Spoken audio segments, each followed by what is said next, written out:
Saudara, polisi nyatakan pemuda asal Dayakolot, Kabupaten Bandung, Jawa Barat yang diduga jadi korban tindak pidana perdagangan orang atau TPPO sudah bebas. Saat ini korban sudah berada di KBRI Phnom Penh di Kamboja. Rizky Nur Fadilah, remaja 18 tahun asal Dayakolot, Kabupaten Bandung, Jawa Barat, yang menjadi korban TPPO saat ini sudah berada di KBRI Phnom Penh. Kepolisian bilang saat ini Rizky sudah berada dalam kondisi aman dan berada di KBRI Phnom Penh. Polisi masih tunggu kabar terkait proses pemulangan Rizky ke tanah air.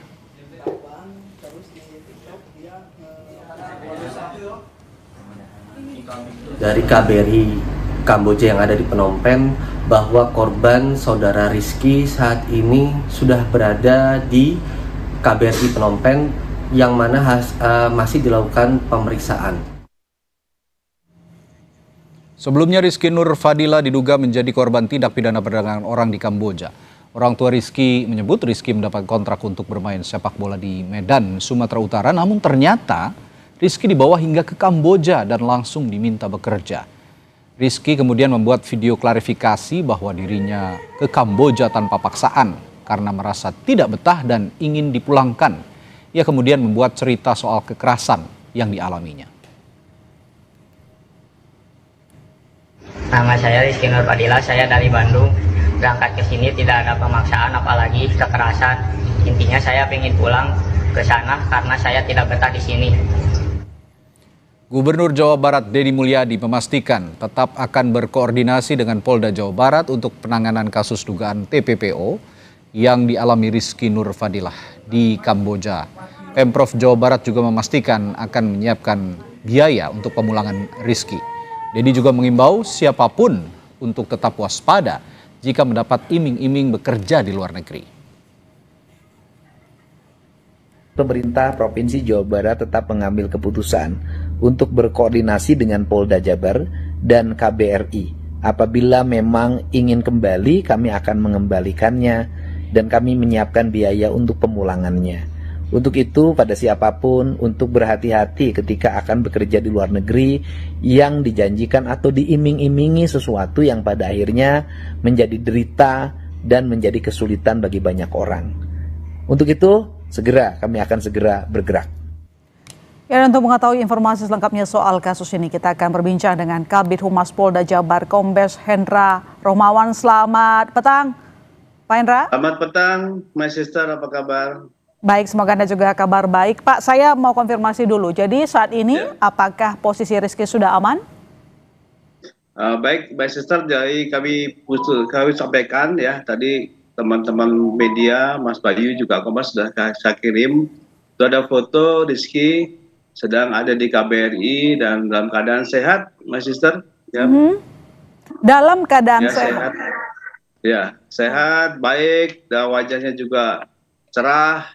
Dan kami selalu berkoordinasi dengan KBRI di sana untuk memastikan, dan berapa kali kami koordinasi dengan Bapak Yosi Afrizal, staf KBRI yang di Kamboja sana.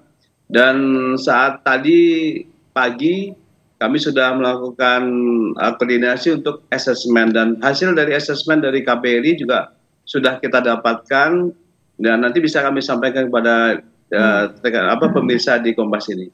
Lebih tepatnya di mana lokasi Rizky, Pak Hendra? Jadi saat ini posisinya ada di KBRI Kamboja ya, yang bersangkutan. Dan saat ini Rizky tadi sudah selesai dilakukan asesmen terkait dengan apa sih kronologis kejadian yang bersangkutan ini. Tapi disampaikan oleh Kompas tadi benar bahwa Rizky ini memang kesimpulan dari KBRI ini bukan korban TPPO ya. Memang Rizky tadi sudah mengakui bersangkutan ini berbohong kepada orang tuanya, meminta izin untuk berangkat ke sepak bola di sana ya, di Medan. Tetapi sebelumnya Rizky ini mendaftarkan ke perusahaan PT yang ada di Kamboja ini secara pribadi sebagai scammer gitu ya, sebagai scammer. Dan tetapi di situ yang bersangkutan mengakui juga sudah tidak betah kerja di situ ya, dan apa yang disampaikan adanya kekerasan, ada penyiksaan yang bersangkutan ini itu ternyata setelah diperiksa secara fisik ya, dan Rizky juga tadi mengakui bahwa itu tidak ada. Sudah diteliti secara detail dengan pihak KBRI di sana, itu tidak ada, dan memang yang bersangkutan saat ini ingin pulang, dan saat ini juga kita sampaikan apa syarat-syarat untuk kepulangan yang bersangkutan, apakah perlu waktu dan sebagainya. Dari kita dari KBRI di sana menyampaikan Pak Yosi bahwa masih perlu adanya surat ya, menunggu proses penyerahan administrasi yang disebut surat perjalanan laksana paspor lah, pengganti paspor tersebut yang nanti bisa dipulangkan ke Indonesia. Dan kami pihak Direskrimsus Kriminal Umum ini tetap koordinasi terus.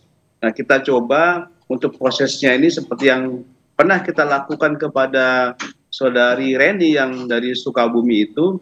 Nah, di sini karena bersangkutan ini bukan korban TPPO ya, my sister, otomatis nanti pemulaan prosesnya secara mandiri ya, dengan prosedur exit visa ya. Dan insya Allah nanti kami akan membiayai kepulangan dari bersangkutan dan koordinasi dengan Hubinter. Tim Hubinter kebetulan ada di sini, yang kemarin masih baru selesai untuk pemeriksaan dengan saudari Reni yang pulang dari Guangzhou, Cina itu, masih berkoordinasi di sini. Insya Allah nanti dalam waktu dekat ini rencana kepulangnya tanggal 22, my sister, tanggal 22. Semoga ini betul-betul tercapai target kita, dan tentu saja utamanya adalah bagaimana pengurusan administrasi ini tadi yang merupakan surat SPLP yang sedang kita urus bersama dengan KBRI di sana. Jadi Rizky tahu benar bahwa kontraknya sebagai scammer, bukan kontrak sebagai pemain bola.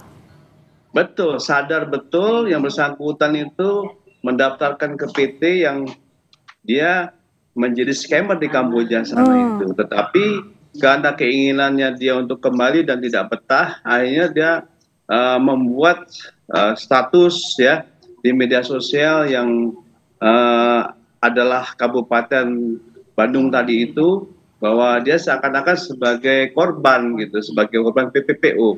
Ini untuk menarik perhatian publik. Tetapi apapun bentuknya, apabila bisa kita tempuh, ini merupakan juga warga negara Indonesia juga, masih muda dan sebagainya, ya kita akan bantu semaksimal mungkin, my sister. Dan tentu saja kami juga menghimbau kepada seluruh masyarakat, terutama anak muda, yang betul-betul hati-hati dalam mengambil jalan pintas untuk menjadi para pekerja, utamanya yang tadi itu di bidang scammer, karena nanti ini otomatis yang bersangkutan melakukan suatu kejahatan kepada orang lain juga di situ ya. Dan tentu saja apabila tidak memenuhi kontraknya, Allahu alam ya, bersangkutan mungkin bisa jadi korban yang lebih berat daripada kekerasan yang alhamdulillah, tapi untuk Rizky ini aman gitu. Ini yang alhamdulillah sekali di sister.